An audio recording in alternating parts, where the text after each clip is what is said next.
Good afternoon, everyone, and thanks for joining us for this presentation on landlord-tenant disputes and challenges. My name is Tony Schoenberg. For those of you who don't know me, I'm the chair of Farella's business litigation practice area. I'm a general commercial litigator, and a lot of my work involves real property litigation, including landlord-tenant matters. So this presentation is going to focus, unsurprisingly, on issues related to COVID. This is a very interesting area related to COVID in that it's changing constantly. And two of the topics that we're going to talk about today have actually arisen just this week. So it's a very rapidly changing landscape. So there are three parts to the presentation. The first part will focus on the various eviction moratoriums that have been enacted over the last 6 or so months, including federal moratoriums, state moratoriums, and local moratoriums. And that'll be the bulk of the program.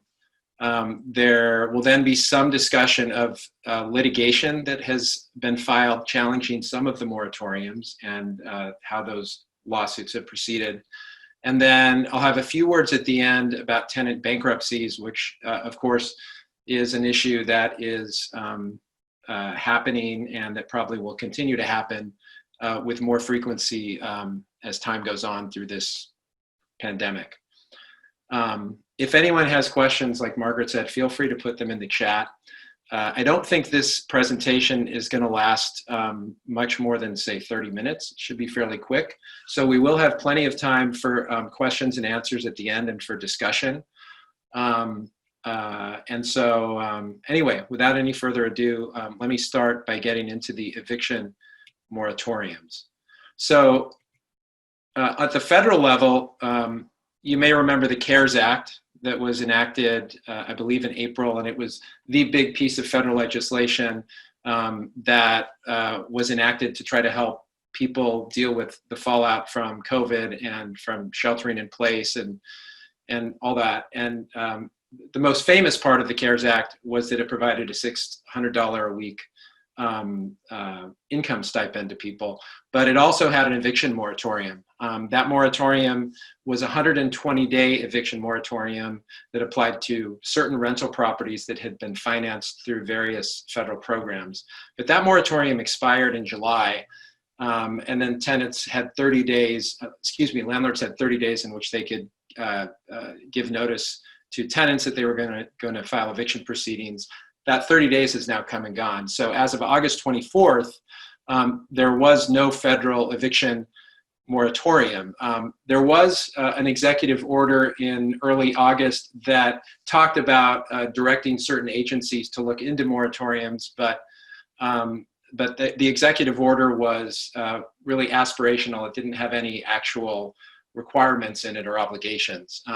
But then, just 2 days ago, on Tuesday, the Center for Disease Control rolled out a pretty comprehensive eviction moratorium, much to the surprise of many people. And you may have read about it. It's been written up a lot in the New York Times and other national newspapers. It's been a big topic of discussion the last 2 days. And so let me just talk for a minute about the CDC's moratorium. First off, it only applies to residential tenants. It does not apply to commercial tenancies. And what it does is it halts evictions from September 4th, which is tomorrow, through the end of the year for tenants who can meet these 4 requirements. First, there's an income requirement. Second, there's a requirement that the tenant demonstrate that they've actually sought government assistance to make rental payments. Third, there's an affirmation that has to be made of inability to pay rent because of COVID hardships. And then fourth, there's an affirmation that has to be made that the tenant is likely to become homeless if they are evicted. An important thing to be aware of for us in California is that the CDC's eviction moratorium does not apply to in any state or locality where there already is the same or a better level of protection via local eviction moratoriums. And the practical result of that is it likely, if not certainly, does not apply in California. both because, as we'll talk about in a minute, California just passed the day before this a comprehensive eviction moratorium statute, and on top of that, many localities in California, including most of the Bay Area cities and counties, have their own eviction moratoriums.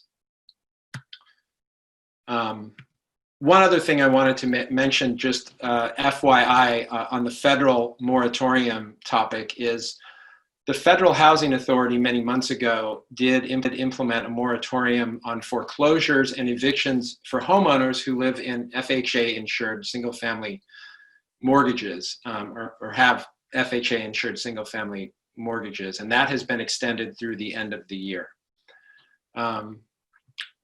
So let's talk about the state. So many months ago now, the Judicial Council imposed a moratorium on all evictions in California State Court. Very comprehensive, simply said landlords cannot commence eviction proceedings in California State Courts, period.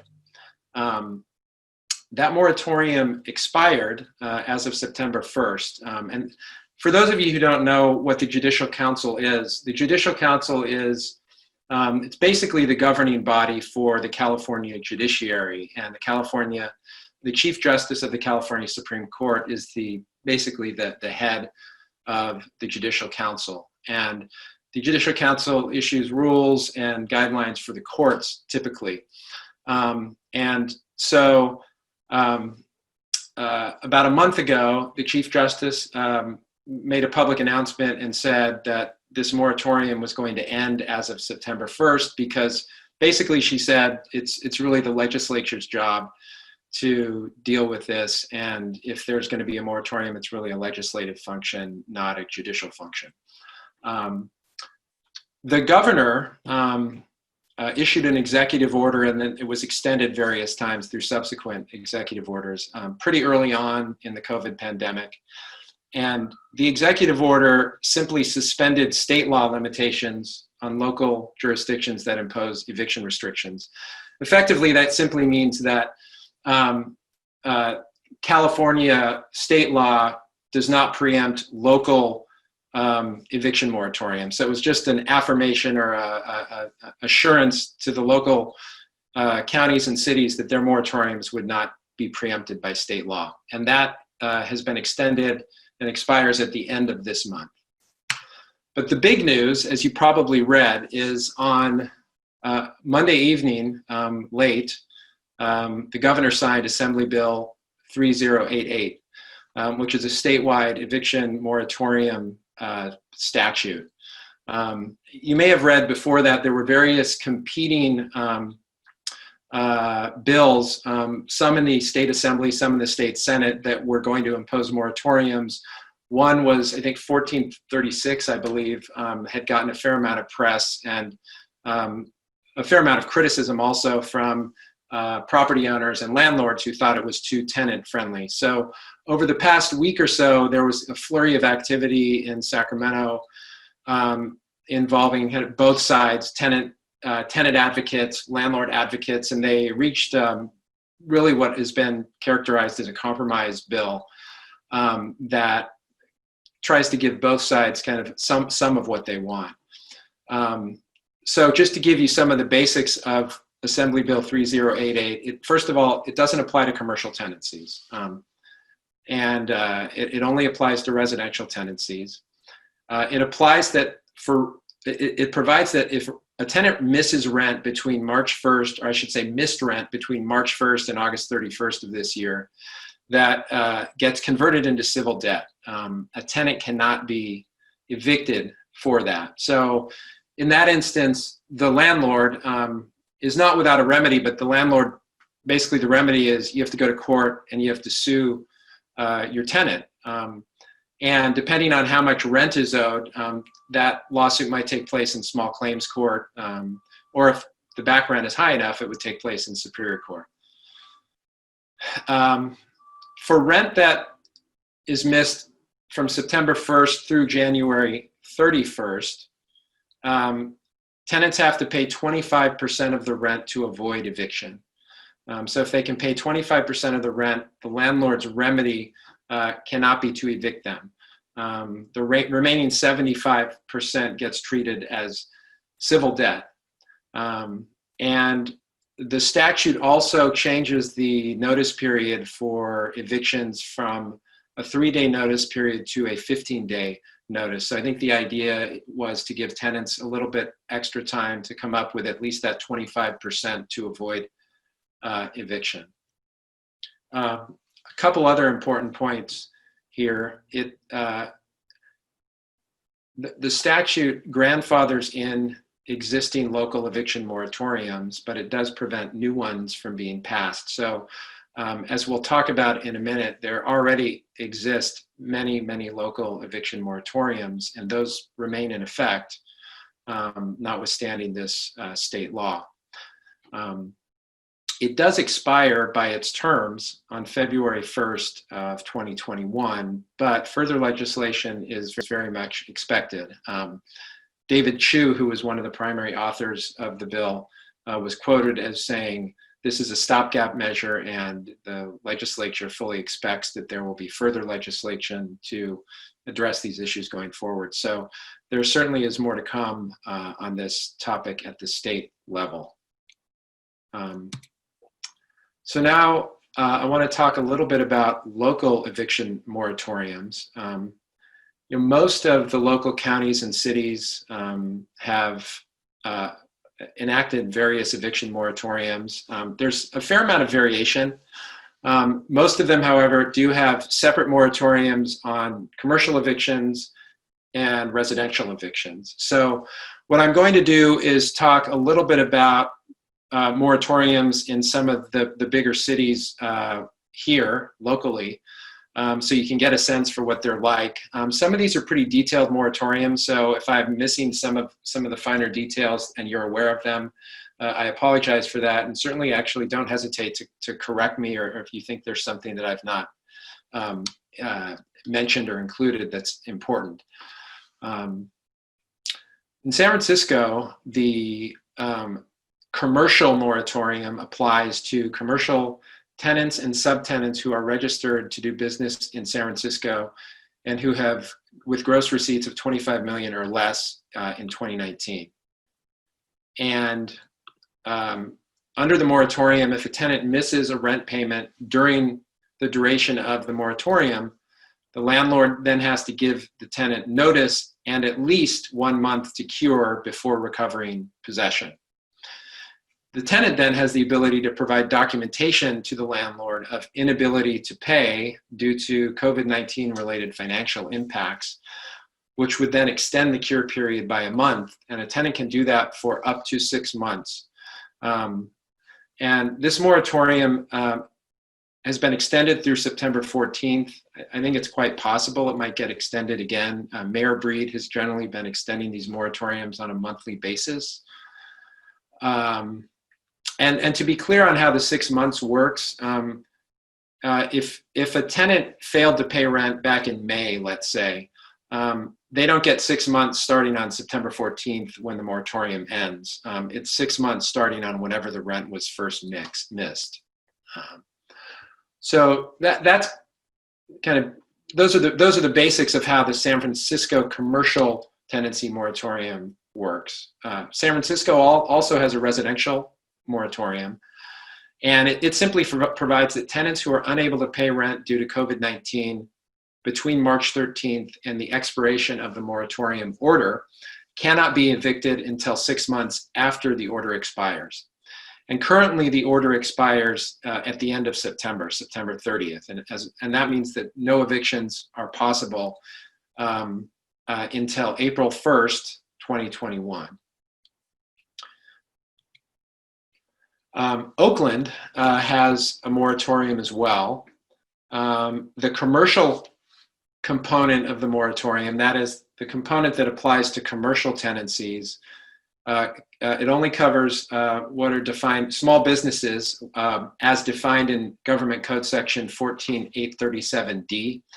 And that statute defines small businesses as having fewer than 100 employees, having annual gross receipts of $15 million or less, and they have to have a principal office located in California. It also covers nonprofits. And for covered tenants, covered entities, they cannot be evicted for failure to pay rent if non-payment was caused by a substantial decrease in income caused by COVID-19.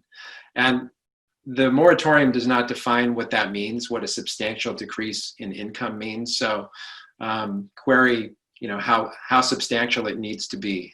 It's not clear, and I don't know the answer to that question because it's undefined. That moratorium has been extended through September 30th of 2020, so the end of this month. Oakland also has a residential component to its moratorium, and it is possibly the most tenant protective residential moratorium that I've seen. It prohibits evictions of pretty much all residential tenants, or at least close to it, during the pendency of the local emergency declared by the city of Oakland. And that local emergency declaration is indefinite at this point. There's no end date. And it also prohibits evictions for most reasons, not simply non-payment of rent, which distinguishes it from a number of other moratoriums, which frequently only prohibit evictions for non-payment of rent. So Oakland is a bit of an outlier in the sweeping nature of its residential eviction moratorium. Contra Costa has its own moratorium. It applies, it speaks to both commercial and residential tenancies more or less together. And it has the same definition of small business. It only covers small businesses, and it has the same definition as in the Oakland moratorium, which is based on Government Code Section 14837D. It covers nonprofits. And this moratorium provides that tenants cannot be evicted for failure to pay rent if they provide notice and documentation that they lost a job, income, or have increased medical expenses due to COVID-19. And this expires at the end of September. Now, of course, because the state has now enacted a statute, the fact that some of these may be expiring now, at least for the residential components, I should say, not the commercial, makes it not particularly relevant anymore. And I have a question. I'll address this now. The question is, if a commercial tenant stops paying rent during the moratorium and their lease expires during the moratorium, does the moratorium still apply?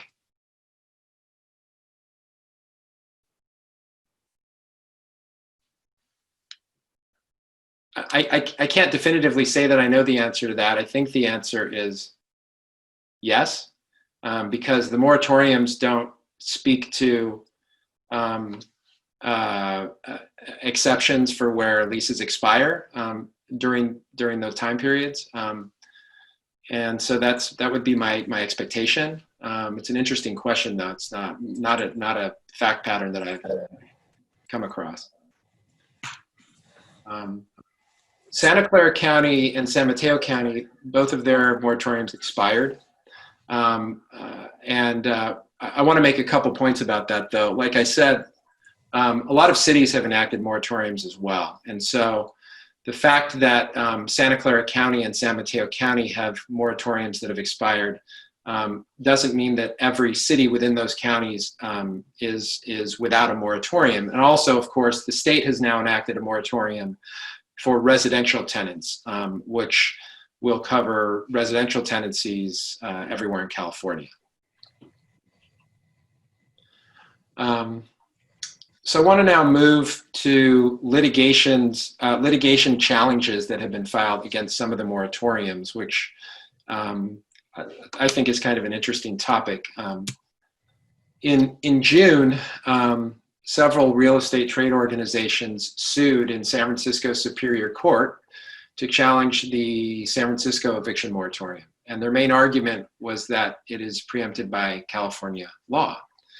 And the case was decided very rapidly because it was what's called a petition for writ of mandate. It's a case that simply sought to overturn a governmental decision based on what's called the administrative record. So you don't get any discovery or anything like that. You're basically just asking the court to make a ruling based on whatever information was before the governmental agency at the time it made its decision, and then the court has to decide if that decision was somehow violative of law.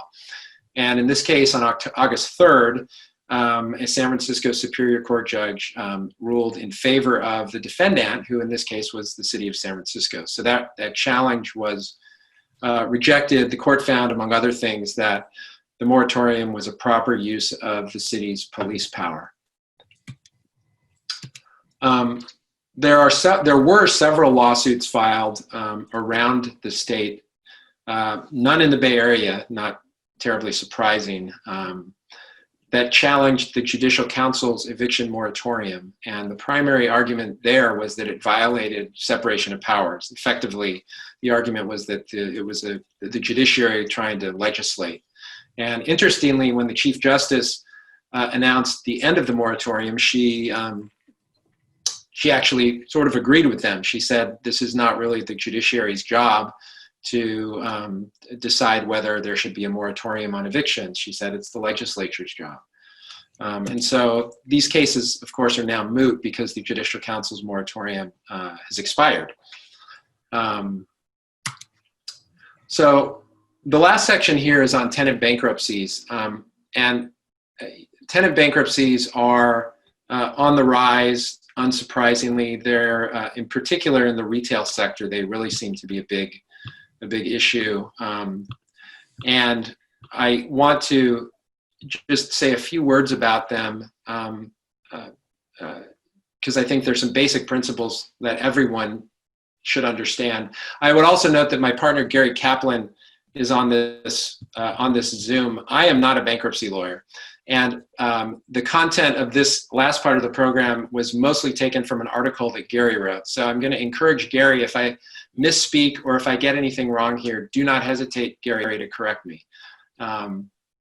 But as you may know, upon the filing of a petition for bankruptcy, something called an automatic stay kicks in immediately.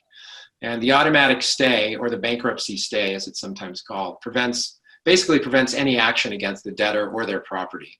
And so in the landlord-tenant context, it means that if a tenant files for bankruptcy, a landlord has essentially no ability to enforce its rights under a lease, including demanding the payment of pre-petition rent. And when I say pre-petition, that means prior to the filing of the bankruptcy petition, or pursuing an unlawful detainer action.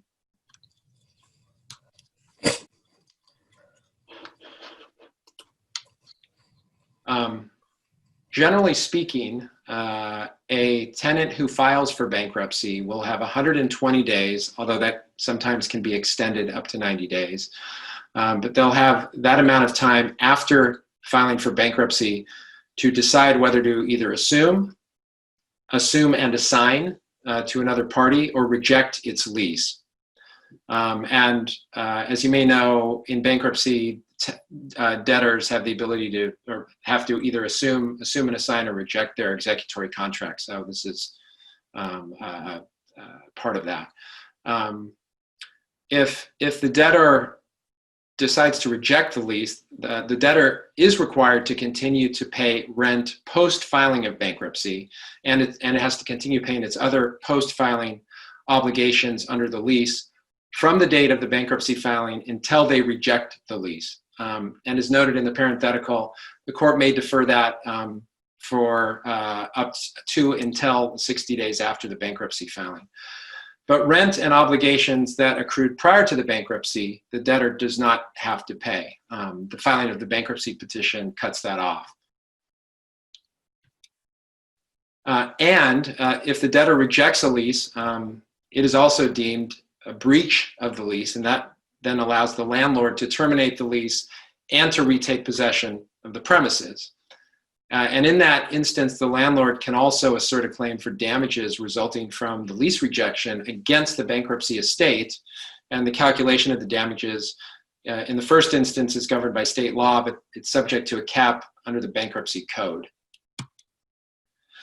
If, on the other hand, the debtor assumes a lease, it then must cure all lease defaults, subject to certain narrow exceptions for uncurable non-monetary defaults. and that includes any delinquent rent and other other obligations, both pre-petition obligations and post-petition obligations. And it also has to provide adequate assurance of future performance under the lease. And then once a lease is assumed, any ongoing obligations have to be timely paid, and any unpaid amounts would be treated as an administrative expense of the bankruptcy estate, and it generally must be paid in full in order for the debtor to then exit bankruptcy. So that's the kind of the lay of the land on how the bankruptcy process and the bankruptcy courts deal with landlord-tenant issues. One other point I want to make about tenant bankruptcies is that if prior to a tenant bankruptcy, a landlord were to settle a lease dispute with the tenant for a monetary payment to the landlord, and the tenant were to then file for bankruptcy within 90 days of making that payment, the payment could well be clawed back from the landlord as a preference. And a preference is, in bankruptcy terms, basically payments that get made 90 days or less before the filing of a bankruptcy are, as I understand it, presumptively regarded as preferences and can be clawed back in most instances. So that's just an FYI for people to be aware of if they're in that scenario. And it so happens I was recently dealing with a case a few weeks ago that actually does involve a scenario like that on behalf of a commercial landlord. So in any event, like I said, this is a quick program. So that actually takes us to the end of the program. I want to invite people to show your faces, and if you have questions, feel free to ask them. If anyone has any discussion or things they want to talk about, I would welcome any discussion. So I thank you very much for listening.